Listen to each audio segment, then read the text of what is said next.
estamos de regreso aquí en Global 360 y me acompaña como todos los jueves el internacionalista Miguel Ángel Rodríguez Mackey para analizar las noticias más importantes de la semana. ¿Cómo está, señor Rodríguez Mackey? Buenos días. Encantado, Pierre, de estar con todos ustedes. Muchas gracias por su presencia. Bueno, el tema más importante de la semana es sin duda esta condena de 9 años y medio de prisión contra el expresidente de Brasil, Luis Ignacio Lula da Silva, por cargos de corrupción pasiva y lavado de activos. Como se recuerda, se le ha acusado de recibir alrededor de 1.2 millones de dólares por parte de la constructora OAS a fin de concederle obras públicas. ¿Cómo analiza usted este evento? Es la primera vez que un exmandatario de Brasil es condenado a prisión. Sí, fíjate, mientras venía al diario escuchaba más bien sus descargos y unos descargos de un eminente contenido, Pierre, político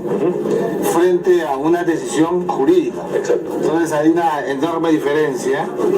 Los políticos siempre van a sostener argumentos políticos, van a sostener persecuciones políticas, pero el caso de Ignacio Lula da Silva, que llegó al Brasil, al gobierno, presidente brasileño, fue condenado a 9 años y medio de... una gran cantidad de expectativas. Me acuerdo mucho de esa famosa política que lanzara la política del hambre cero, ese asistencialismo que tuvo el Brasil por buen tiempo, un impacto importante. Se redujo, hay que decirlo, la pobreza extrema en el Brasil, pero que en el camino fue coludiendo con asuntos como la corrupción. De hecho, el Partido de los Trabajadores, que él ha liderado y sigue liderando, ha estado impactado por el tema de esa naturaleza, y ahora nos encontramos con un expresidente que lo neutraliza mirando las elecciones en el Brasil, porque estamos frente a un presidente que de una imputación objetiva, de una acusación, ya salió una sentencia. Entonces, evidentemente, esto a la majestad de la investidura presidencial en el Brasil lo impacta negativamente.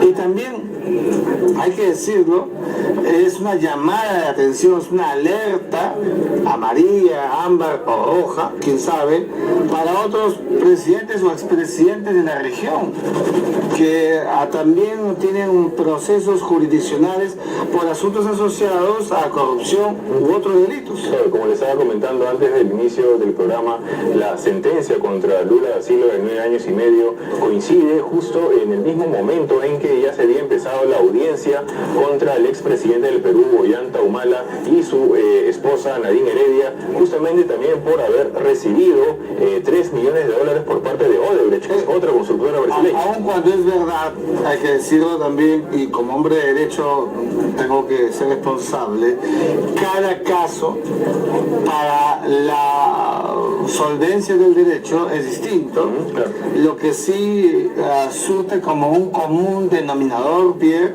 es que los expresidentes o presidentes de turno en la región, en América Latina, en estos últimos meses vienen siendo objeto de imputaciones, y esto llama la atención y preocupa que una América Latina con actores visibles asociados a procesos de corrupción lo está impactando, porque ¿qué es lo que en el fondo produce?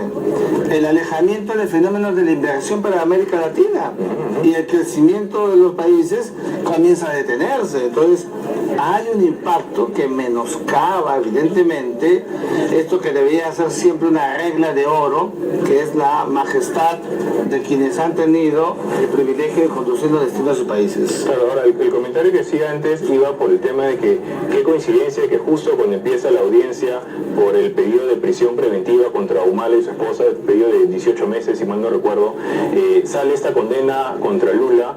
¿Usted cree que es una forma de ejercer presión contra la justicia, hacia la justicia peruana? No creo que sea una presión, pero en ese nivel de coincidencia era que te decía que hay una corriente de atender a la eficacia de la acción del derecho sobre quienes han tenido alguna responsabilidad en la conducción del Estado.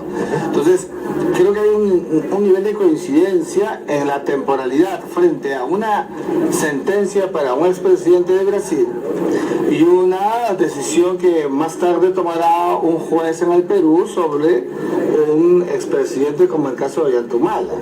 Pero aún con ello, la reflexión de fondo es que no hemos visto en la historia reciente de América Latina que un sinnúmero de jefes de Estado o ex jefes de Estado sean comprometidos por asuntos de corrupción, cualesquiera sea la naturaleza, y sometidos a cada uno de ellos a la investigación que corresponda, a procesos que pueden finalmente terminar con reclusiones o en algunos casos absoluciones. Claro, si hacemos un recuento, la actual presidenta de Chile, Michelle Bachelet, también es acusada de haber recibido millones por parte de OAS para su campaña presidencial. Por otro lado, también tenemos a Santos en Colombia, que es acusado de haber recibido, si mal no recuerdo, 1 millón por parte de Odebrecht. También las denuncias por corrupción que hay con Venezuela, está en toda la región. Lo que está pasando, Pierre, qué bueno que lo digas, es que se ha transversalizado el fenómeno de la corrupción, que lacera otra vez a la propia América Latina, y los actores visibles que tienen compromiso con actos demostrativos, pues tendrán que seguir la secuencia lógica del derecho. Si la demostración es que hay responsabilidad, tendrán que pagar sus cuitas, porque de otra manera no prosperaría la garantía jurídica y además para la estabilidad de los países. Ahora, también cabe precisar que para que Luis Ignacio Lula da Silva entre a la cárcel, esté tras las rejas, todavía esta condena de 9 años y medio tiene que ser aprobada por un tribunal superior, una instancia superior. Exactamente. Y ayer leí que esta instancia se pronunciaría a mediados o fines del próximo año. Así es.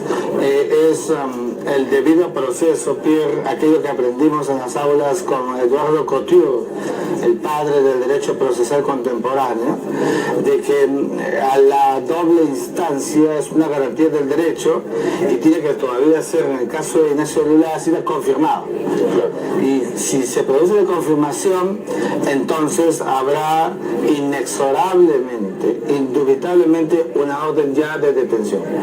Correcto. Bueno, ahora dejamos el tema de Lula da Silva por un momento para analizar el tema del muro que se está construyendo en la frontera con Ecuador. El Perú ha llamado en consulta a su embajador por ese tema. Y creo que hace bien el Estado peruano, la Cancillería, en haber convocado a nuestro embajador en Quito, Pierre, porque comprenderás que el Perú y Ecuador tuvieron una etapa bastante compleja durante el siglo XX. Tuvimos la guerra en 1941, procesos conflictuales como el del falso Paquilla en el 81 o del Alto Cenepa en el 95.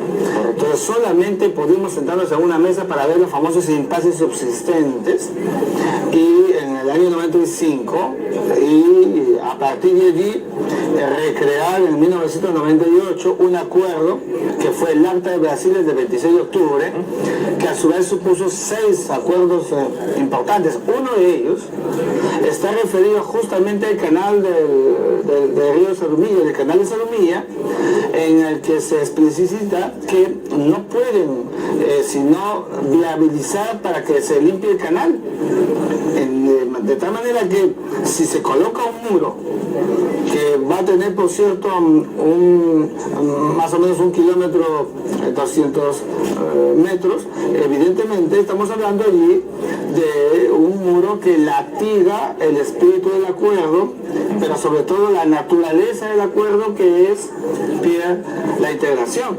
Entonces, creo que la expresión diplomática del Estado peruano de malestar y de protesta se materializa con la llamada en consulta a nuestro embajador en Quito para conocer la dimensión exacta de lo que ha significado este muro que empezó a construir el expresidente Correa.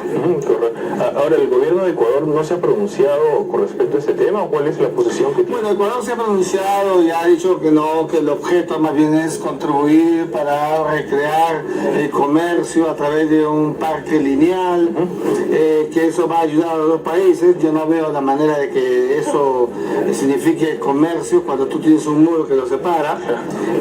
Es un contrasentido, pero estos días seguramente se van a reunir, por lo menos una petición ecuatoriana, y creo que deben hacerlo, pero además estamos en un siglo XXI, lo he dicho varias veces y hay que decirlo una vez más, donde los muros más bien traban la globalización y la integración. Perú y Ecuador, fíjate, después del Acta de Brasil del 98 hemos tenido un impecable proceso de integración fronteriza a partir del Plan Binacional de Integración, que es un modelo de la región, hay que decirlo, y que por un asunto de este calibre, de esta naturaleza no ponderado, está llevando a que se produzcan estos roces en el nivel diplomático y que esperemos que quede en ese nivel y se pueda superar con la sensatez, que es una regla de la convivencia entre estados. Claro, ahora también hay que resaltar que este muro, este proyecto de parque es el producto de esa herencia de Rafael Correa, quien ya salió del poder. Habría que ver cuál sería la posición y la respuesta del actual mandatario Lenín Moreno. Bueno, qué bueno que lo digas, porque entonces será un reto para el presidente Lenín Moreno, de aquello que se viene diciendo, es decir, ¿acaso es la continuidad? O estamos viendo aquí a un presidente que tendrá la ponderación, la racionalidad para poder discriminar qué sí y qué no conviene. Correcto. Y en este caso a Perú y a Ecuador le conviene la integración. Claro, tanto para las buenas relaciones entre ambos países. Sin duda alguna, que es el objeto central de la relación bilateral es maximizar que, por ejemplo, las poblaciones fronterizas tengan una viabilidad cada vez más fluida. Correcto. Repito, insisto, que me demuestren lo contrario. Si colocas un muro de 4 metros de altura, de más de 1 kilómetro de largo, ¿cuál viabilidad puede haber? Lo que está haciendo es que se frene el proceso de integración. Correcto. Listo. Muchas gracias, señor Rodríguez Mackey, por su tiempo, muy amable. A usted, buenos días. Ahora vamos a una pequeña pausa y regresamos con más información internacional aquí en Global 360. Nada, con el caso.